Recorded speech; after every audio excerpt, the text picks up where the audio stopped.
तो हेलो, एक बार फिर स्वागत है आपका यूनिक एस अकेडमी बाय गुलफाम अली राजी में। एंशिएंट हिस्ट्री की सीरीज चल रही है और इस सीरीज़ में हम लोग 6 या 7 पार्ट इससे पहले बता चुके हैं। अगर आप लोग बिल्कुल नए हैं, नए सिरे से तैयारी शुरू कर रहे हैं और आपने एंशिएंट हिस्ट्री बिल्कुल भी नहीं पढ़ी है, तो मैं आपको मशवरा दूंगा कि प्लेलिस्ट सेकंड में ये जितने भी 7 या 8 पार्ट हैं आप इन सबको देखें, फिर इसके बाद यहाँ पर आएँ। सीक्वेंस से पढ़ेंगे तो आपको ज़्यादा समझ में आएगा, ठीक है। और आप लोग पुराने हैं तो कहीं से भी शुरू हो जाइए, जो तजुर्बा है वो तो फिर इसका फ़ायदा ये है ना, कहीं से भी किताब खोलें और वहीं से शुरू हो जाएं, और कहीं से भी यूट्यूब पे वीडियो उठाएं और वहीं से शुरू हो जाएं, ठीक है। तो खैर, अब हम आ चुके हैं यहाँ पर शहरों की फाउंडेशन या शहरों की स्थापना पर। आपको पता है कि मगध में हर्यक वंश का पहला राजा बिंबिसार था। तो बिंबिसार ने अपनी पहली राजधानी बनाई थी ग्रीब्रज, ठीक है ना। इसने ग्रीब्रज शहर भी बसाया और उसे अपनी राजधानी भी बनाया। तो हर्यकों की इस तरह से पहली राजधानी थी ग्रीब्रज, बिहार में या मगध, ओके। उसके बाद बिंबिसार ने एक नया शहर बसाया राजगृह, जो कि 7 पहाड़ियों से घिरा हुआ था। आज का जो राजगीर है बिहार में, उसका पुराना नाम है राजगृह। राजगृह 7 पहाड़ियों से घिरा था, ये बिंबिसार ने बसाया और बिंबिसार ने इसे बाद में फिर अपनी कैपिटल बनाया। ये ग्रीब्रज है ना, इसकी जगह इसने राजगृह बसाया, 7 पहाड़ियों से घिरा था। और यहाँ पर एक तरह का कैसे करें, दुर्लंघ है, यह बहुत ही मजबूत किला भी बनाया जो 7 पहाड़ियों से घिरा हुआ था। सवाल आता है कि राजगृह में दुर्ग किसने बनाया, तो बिंबिसार ने बनाया, ठीक है। उसे अपनी राजधानी भी इसने बनाया, यानी कि मगध की दूसरी राजधानी अब किस तरह से हो गई, ग्रीब्रज के बाद राजगृह। दूसरी नहीं, मतलब ग्रीब्रज को छोड़ दिया गया, अब उसके बाद नई राजधानी कौन सी बन गई, राजगृह। मगध की कई राजधानियां रही हैं, राजगृह भी रही है और ग्रीब्रज भी रही है, वैशाली भी रही है मगध की राजधानी, विदिशा भी रही है, ठीक है, पाटलिपुत्र भी रही है। सबसे ज़्यादा समय तक पाटलिपुत्र मगध की राजधानी रही है। फिर पाटलिपुत्र जो शहर है, गंगा और सोन के संगम पर बसा हुआ था। एक और गंगा जी, दूसरी ओर सोन, और उसके बीच में यह शहर था, इसीलिए इसको कहते थे जल दुर्ग, ठीक है ना। थानी है, ठीक है ना, इसलिए इसको क्या कहते थे, जल दुर्ग, ओके। तो ये सबसे पहले बसाया था उदयन ने। उदयन कौन था, अजातशत्रु का बेटा। बाद में इसी पाटलिपुत्र को शेरशाह ने क्या नाम दिया था, पटना, ओके। पाटलिपुत्र गंगा और सोन के संगम पर, इसे जलदुर्ग कहते थे। उदयन ने बसाया और इसे मगध की नई राजधानी बनाया। लंबे समय तक ये मगध की राजधानी रही है। फिर शिशुनाग वंश जब आया तो शिशुनाग ने वैशाली को कैपिटल बनाया, ठीक है ना। वैशाली बसाया नहीं इसने, वैशाली शहर को इसने अपनी नई राजधानी बसाया, ठीक है। वैशाली शहर पहले से ही था, भारत के सबसे पुराने शहर जैसा ना काशी है ना, काशी, हरिद्वार, वैशाली, उनमें से एक है ये। हरिद्वार बहुत पुराना शहर है, आर्यों के समय का शहर है हरिद्वार। तो वैशाली को राजधानी बनाया शिशुनाग ने मगध की। फिर से पाटलिपुत्र को राजधानी बनाया इसी वंश के कालाशोक ने, यानी कालाशोक फिर से राजधानी कहाँ ले गया, पाटलिपुत्र ले गया। अच्छा, पुष्यमित्र शुंग ने विदिशा को राजधानी बनाया। मध्य प्रदेश में है विदिशा। शुंग जब आए तो पुष्यमित्र शुंग ने अपनी राजधानी बनाया विदिशा को, ठीक है, ओके। अब जो सातवाहन हैं, ठीक है ना, जो सातवाहन या आंध्र सातवाहन हैं, उनकी राजधानी जो थी प्रतिष्ठान थी। लंबे समय तक प्रतिष्ठान उनकी राजधानी रही, महाराष्ट्र में गोदावरी के किनारे।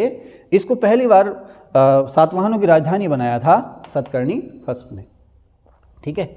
सातवाहनों की कैपिटल सतकर्णी फर्स्ट ने पहली बार बनाई थी प्रतिष्ठान, गोदावरी नदी के किनारे। क्वेश्चन खूब आता है। नवनगर, ये शहर बसाया था वशिष्ठी पुत्र पुलवामी ने। शॉर्ट में लिखा है मैंने पुलवामी।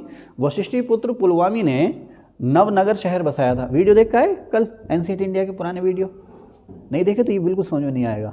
ऐसे ही देख के, वो गाना ना, टुकर टुकर देखते हो क्या, ऐसी टुकर टुकर देखोगे, बेटा देखना पड़ेगा, पुरानी वीडियो देख के आनी पड़ेंगी, तभी ये समझ में आएगा, ठीक है। या फिर रेगुलर क्लास में आओ, हाँ, पूरे समय तक, ठीक है। तो नवनगर शहर भी बसाया और नया टाइटल भी लिया, नवनगर स्वामी। किसने, वशिष्ठीपुत्र पुलवामी ने, ठीक है। वेणकटक शहर बसाया और टाइटल भी लिया वेणकटक स्वामी। किसने, गौतमीपुत्र सतकर्णी ने, ओके। उसके बाद नगलापुर शहर बसाया कृष्णदेव राय ने। कृष्णदेव राय क्षमा किस वंश का राजा था, कृष्णदेव राय किस वंश का राजा था, कहाँ का राजा था, चांद आप बताओ। कृष्णदेव राय किस वंश का सबसे पावरफुल राजा था, कहाँ का राजा था, गीता आप बताओ, प्रियंका आप बताओ। विजयनगर में कौन से वंश का, कृष्णदेव राय किस वंश का राजा था विजयनगर में। कई बार है, संगम वंश, अरविड़ वंश, सुलु वंश, तुलु वंश, 4 वंश थे ये। इसमें से किस वंश का राजा था कृष्णदेव राय, अब याद आ गया तुम्हें, हाँ ठीक, तुलु वंश का, ठीक है। हाँ, मैं कह तो रही थी यही था, मैंने बताया ना, ऐसे करते ना आपस में, हाँ ठीक है। तो थोड़ा कौन गुरी मारेंगे थोड़ी, गुरु जी अजगर थोड़ी है जो कि गलत, इधर से गलत आंसर आया उधर से निकल गए। ठीक है। और तुम्हारे नदी के पास जो अजगर था उसके क्या हाल है? सही है, जिंदा है? मार वार मत दियो, वन विभाग से कहो पकड़ के ले जाए उसे, नहीं तुम्हारी बकरी वकरी खा जाएगा वो। परमानेंट है, दोस्ती हो गई है। हाँ, वो अजगर वो किसी को नुकसान नहीं पहुंचाता। अरे बाप रे, चलो चलो ना, रोको मत, मुझे डर लग रहा। अब उसको वन विभाग से वो पकड़ के ले जाएंगे तो हाँ मजाक नहीं, वन विभाग से को। नवनगर सिटी और नवनगर स्वामी टाइटल वशिष्ठी पुत्र पुलवामी। बेड़कटक सिटी और बेड़कटक स्वामी टाइटल किसने? गौतमी पुत्र सत्यकर्णी ने, है ना। आगे तो कृष्णदेव राय ने बसाया था नगलापुर शहर। ठीक है। जुड़वा राजधानियां आपको इतिहास से मिलेंगी। पुरुषपुर किसका नया पुराना नाम है? पेशावर का। किसने बसाया था ये शहर? कनिष्क ने, है ना। तो कनिष्क ने पुरुषपुर शहर बसाया था, उसे अपनी राजधानी बनाया जो आज का पेशावर है। और इसने दूसरी राजधानी बनाई थी मथुरा। तो कनिष्क की दो राजधानियाँ थीं, एक पुरुषपुर या पेशावर और दूसरी मथुरा। ये सवाल खूब आता है, ये कुषाणों की दो राजधानियाँ थीं। इसके अलावा हर्ष की भी दो राजधानियाँ थीं, थानेश्वर पहली राजधानी और दूसरी राजधानी उज्जैन। दोनों जगह से इसने राज किया था। जैसे मोहम्मद बिन तुगलक ने दो राजधानी बनाई थी, दिल्ली और दौलताबाद यानी कि देवगिरी। चंद्रगुप्त द्वितीय या चंद्रगुप्त विक्रमादित्य ने भी दो राजधानी बनाई थी, पाटलिपुत्र और उज्जैन। ठीक है ना। गुप्तों की सांस्कृतिक राजधानी उज्जैन, हर्ष की सांस्कृतिक राजधानी उज्जैन, ओके, और कुषाणों की सांस्कृतिक राजधानी मथुरा। पल्लवों की सांस्कृतिक राजधानी कांची, कांची या कांचीपुरम। ठीक है ना, वो कांची रे वो वाला कांची नहीं, ठीक है ना, कांची या कांचीपुरम पल्लवों की राजधानी थी। ये पल्लवों की सांस्कृतिक राजधानी भी थी और पल्लवों का मूल प्रदेश भी था ये कांची। ठीक है। गुप्तों की सांस्कृतिक राजधानी थी उज्जैन। आगे चलें, गुप्तों की सांस्कृतिक राजधानी उज्जैन। ठीक है, आगे चलते हैं। अब मैं लिखा है उन्मूलन यानी खात्मा। ठीक है जनाब, दोपहर में आ रहे हो? है उन्मूलन यानी के खात्मा, उन्मूलन यानी के खात्मा, है ना। यानी कि किसे किसने खत्म करा, किसे किसने नष्ट किया। ठीक है। तो शकों को खत्म किया कुषाणों ने। मैं लिखा शकों किसने खत्म किया? कुषाणों ने। लेकिन फिर भी छिटपुट ये बचे रहे, कुषाण जो हैं फिर भी छिटपुट बचे रहे। फाइनली इनको लास्ट में बिल्कुल खत्म किया है चंद्रगुप्त सेकंड ने, जिसको चंद्रगुप्त सेकंड ने, और जिस शकों को मारने के बाद चंद्रगुप्त सेकंड को जनता ने क्या टाइटल दिया था? शकारी, है ना। फिर कुषाणों को किसने खत्म किया? चंद्रगुप्त सेकंड ने। ठीक है ना। चंद्रगुप्त विक्रमादित्य या चंद्रगुप्त सेकंड जो है, यानी कि शकों और कुषाणों को पूरी तरह से खत्म किसने किया? चंद्रगुप्त सेकंड ने। आपकी बात समझ में नहीं आई? देखिए शक थे ना, शकों को खदेड़ा कुषाणों ने, लेकिन शकों का अस्तित्व पूरी तरह से खत्म नहीं हुआ। शकों और कुषाणों दोनों का ही अस्तित्व जो खत्म किया है वो किया चंद्रगुप्त सेकंड या चंद्रगुप्त विक्रमादित्य ने। ठीक है। शुंगों को खत्म किया कणु वंश ने, सातवाहनों को खत्म किया वाकाटकों ने, और वाकाटकों को समाप्त किया पल्लवों ने। ठीक है। वाकाटकों को किसने समाप्त कर दिया? पल्लवों ने। ठीक है। कलचुरी वंश को वाकाटकों ने समाप्त किया, गुजरात का था कलचुरी वंश, वाकाटकों ने समाप्त किया। और कदम वंश को भी वाकाटकों ने समाप्त किया। वाकाटकों ने कलचुरी को भी निकल लिया और कदम्बों को भी निकल लिया। कदम्बों की राजधानी थी वनवासी, कर्नाटक में, है ना। चेर और पांड्यों को खत्म किया चोलों ने, और पल्लवों को भी चोलों ने, है ना। चोलों ने किसको खा लिया? चेर, पांड्य और पल्लवों को। ठीक है। हालांकि पांड्य फिर भी छिटपुट बचे रहे थे। चालुक्यों को चोलों, चेर, पांड्य, पल्लव और चालुक्य, किसको इन्होंने सभी को किसने समाप्त किया? चोलों ने। ठीक है ना। अब चोल किसने समाप्त किए? राष्ट्रकूटों ने। ठीक है ना। और राष्ट्रकूटों के बाद फिर हम आ गए मध्यकालीन इतिहास में, है ना। महाराष्ट्र में राष्ट्रकूटों के पतन के बाद कल्याणी के चालुक्य आ गए। पहले ही मैंने बताया पिछले पार्ट में, महाराष्ट्र में जब राष्ट्रकूटों का पतन हुआ तो कल्याणी के चालुक्य आ गए। और आंध्र और तेलंगाना में कौन आ गए? वारंगल, है ना। वही दिल्ली सल्तनत में मिलने वाली पहली, दक्कन की पहली रियासत वारंगल। कर्नाटक में होयसोल, दक्षिण केरल तमिलनाडु में कौन थे? पांड्य। मैंने यहाँ कहने का मतलब क्या है कि महाराष्ट्र में जब या दक्कन में, एक समय ऐसा था ना, दक्कन में या दक्षिण भारत में पूरे में राष्ट्रकूट जो थे फैल गए थे। अब जब इनका खात्मा हुआ तो फिर छोटी छोटी रियासतें फिर से उभर आईं, जैसे कल्याणी के चालुक्य, आंध्र तेलंगाना में वारंगल, कर्नाटक में होयसोल और दक्षिण केरल और तमिलनाडु में पांड्य, ये फिर से जिंदा हो गए। ठीक है। अब मैंने लिखा सबसे पावरफुल राजा, यानी कौन किस वंश का सबसे पावरफुल राजा था। अक्सर पूछते हैं किस वंश का सबसे पावरफुल राजा कौन था। जैसे प्रियंका बताएंगी कि वर्धन वंश का सबसे पावरफुल राजा कौन था? प्रियंका? हाँ, हर्षवर्धन। ठीक है। इसी तरह से तो हर्यक वंश का अजातशत्रु, नंद वंश का महापदम नंद, ठीक है, वर्धन वंश का हर्ष, कुषाण वंश का कनिष्क, ठीक है। सातवाहनों में वशिष्ठी पुत्र पुलवामी सबसे पावरफुल राजा। शकों में लिखा नहीं लिखा? हाँ लिखा है नीचे, ठीक है। इसीलिए मैंने इसको आगे लिखने से पहले इसको रिकॉर्ड किया, क्योंकि मैं भूल जाऊंगा मैंने क्या पढ़ाया क्या नहीं पढ़ाया, ठीक है। अब मैंने आपको पढ़ा दिया तो मुझे याद रहेगा मैंने क्या पढ़ा दिया। तो राष्ट्रकूटों में सबसे पावरफुल था दंती दुर्ग, ठीक है ना।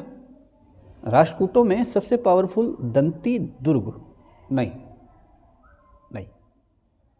गोविंद थर्ड, ठीक है, गोविंद थर्ड, दंती दुर्ग नहीं, गोविंद थर्ड। ये मुझसे गलती हो गई है, राष्ट्रकूटों में सबसे पावरफुल था गोविंद थर्ड। अगर किसी ने लिख लिया है ना तो इसको जरा जो है कि आप लोग करेक्ट कर लीजिए, गोविंद थर्ड, राष्ट्रकूटों में सबसे पावरफुल था गोविंद थर्ड। पल्लवों में सबसे पावरफुल था नरसिंह वर्मन फर्स्ट। दो नरसिंह हुए, एक सेकंड और एक फर्स्ट। तो पल्लवों में सबसे पावरफुल नरसिंह वर्मन फर्स्ट। इसको लिख लिया क्या आपने राष्ट्रकूटों में? यहाँ तक पहुँच गए क्या आप? इसको सही कर लो, गोविंद थर्ड, ठीक है। पल्लवों में सबसे पावरफुल था नरसिंह वर्मन फर्स्ट और चालुक्यों में पुलकेशिन सेकंड। बातापी के चालुक्यों, मुझे लिख देना चाहिए यहाँ, चालुक्य कौन से? बातापी। बातापी के चालुक्यों में सबसे पावरफुल था पुलकेशिन सेकंड। वैसे अगर चालुक्यों में बातापी हो, कल्याणी हो, कुछ भी हो, आपको चालुक्यों में सबसे पावरफुल पूछे तो पुलकेशिन सेकंड ही आपने आंसर देना है। हाँ बोले? नहीं, पुलकेशिन सेकंड, फर्स्ट नहीं बताया। अगर मैंने पुलकेशिन फर्स्ट बता दिया है तो मैं आपसे तहे दिल से माफ़ी मांगता हूँ। हाँ, पावरफुल सेकंड, ठीक है ना, ओके। रियल फाउंडर जो था पुलकेशिन फर्स्ट था और वातापी या बादामी के चालुक्यों का सबसे पावरफुल राजा जो था वो पुलकेशिन सेकंड था, ठीक है ना। अब अगर आपसे पूछे बेंगी के चालुक्य, उनका सबसे पावरफुल राजा कौन सा था? कहाँ थे भाई हम यहाँ पर? मैं यहाँ पे लिख दूँ, देख लोगे? बेंगी के चालुक्यों का सबसे पावरफुल कौन था? विष्णुवर्धन, ठीक है। और फिर आता कल्याणी के चालुक्य। कल्याणी के चालुक्यों में सबसे पावरफुल कौन था? अरे वाह, क्या बात है, रट्टा लगा रखा है। ये तो मैंने बताया भी नहीं अभी तक। ये बताया था? अच्छा बताया था, मैं भूल गया। वेरी गुड, शाबाश। इनको 101 रुपये का नगद इनाम दिया जाएगा। नहीं, इनको एक चाय फालतू पिलाई जाएगी आज, ठीक है। वेरी गुड, शाबाश बेटे। कहाँ थे? तो बातापी के चालुक्यों में या चालुक्यों में सबसे पावरफुल था पुलकेशिन सेकंड। पालों में महिपाल, और जो शाकंभरी चौहान थे उसमें पृथ्वीराज थर्ड। उनका टाइटल क्या था? राय पिथौरा, है ना। पृथ्वीराज चौहान थर्ड का टाइटल क्या था? राय पिथौरा। आगे चले। शकों में रुद्रदमन फर्स्ट, और इंडो यूनानी या इंडो ग्रीक शासकों में सबसे ताकतवर था जिन्होंने हम पर हमला किया, मिनांडर या मिलिंद, ठीक है। गुर्जर प्रतिहारों में सबसे पावरफुल था मिहिर भोज, और गुप्तों में सबसे पावरफुल था चंद्रगुप्त विक्रमादित्य। गुप्तों में सबसे पावरफुल था चंद्रगुप्त विक्रमादित्य, ठीक है। ठीक, आगे चलें। अब ये वाली लाइन रह गई हमारी। मैंने लिखा वंश, founder, real founder, capital, last राजा और उसे किसने मारा, इस तरह से लिखा है।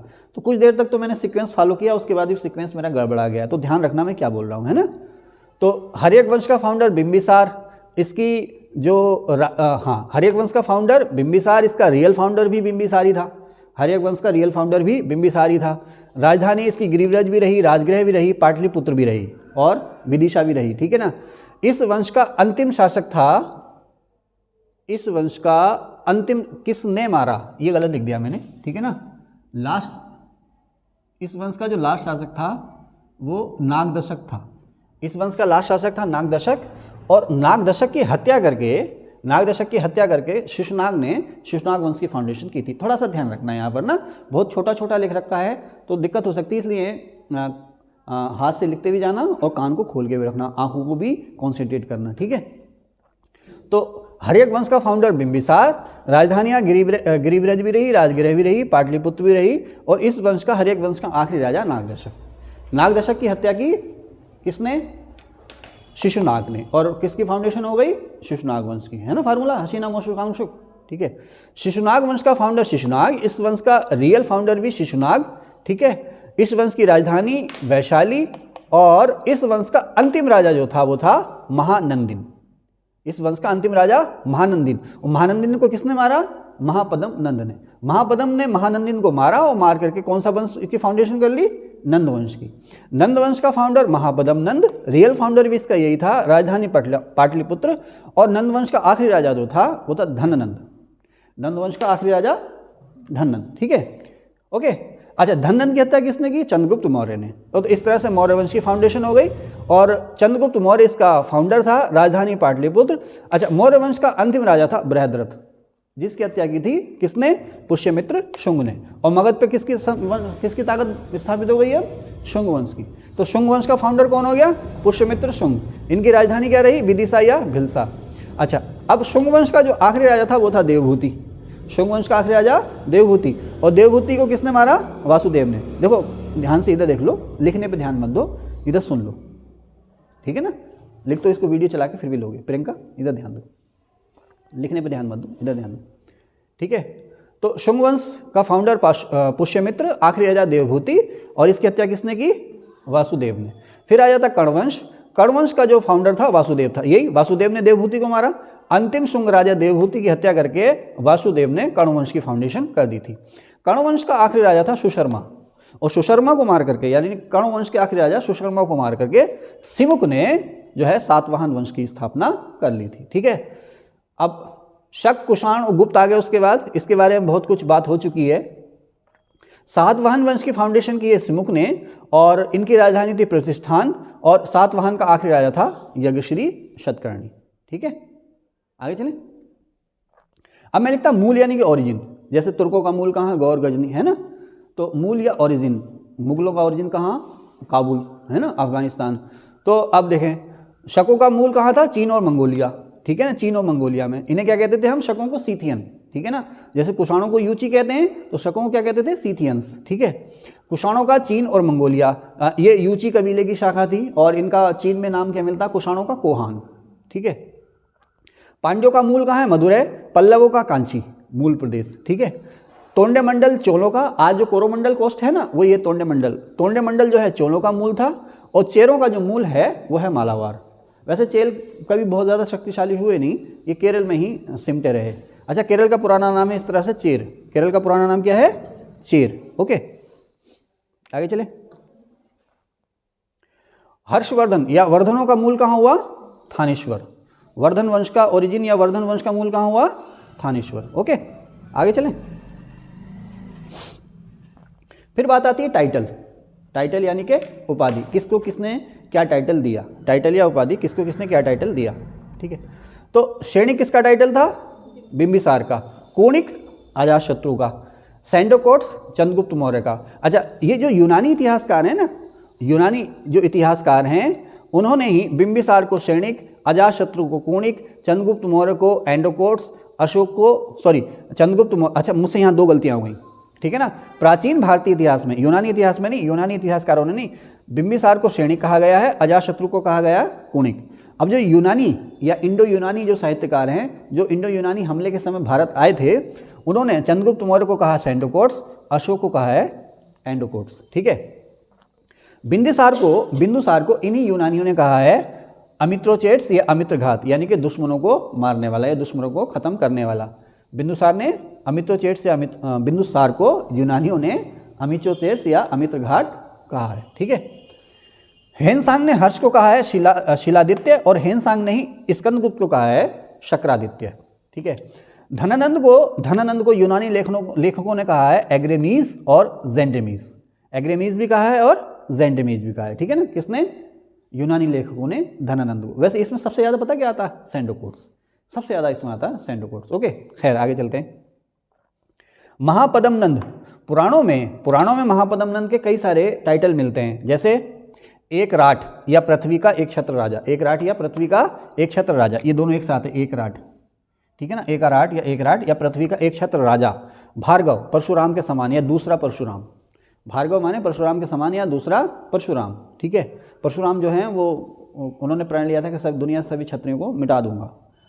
फिर आ जाते हैं एक और नाम है इसका अनुल्लंघित शासक, यानी जिसको हराया ना जा सके। अनुल्लंघित शासक, सर्व छत्रांतक, यानी कि सभी क्षत्रियों का नाश करने वाला। ये अक्सर आते हैं, महापद्म नंद के टाइटल हैं। सतकर्णी फर्स्ट, सातवाहनों में ये पहला सम्राट था जिसने जो है कि सम्राट का टाइटल लिया। सतकर्णी फर्स्ट जो था, सातवाहनों में पहला ऐसा किंग था जिसने सम्राट का टाइटल लिया था। सतकर्णी फर्स्ट के और भी टाइटल मिलते हैं, उसमें एक है दक्षिणापथ पति। सतकर्णी फर्स्ट का टाइटल है ये दक्षिणापथ पति।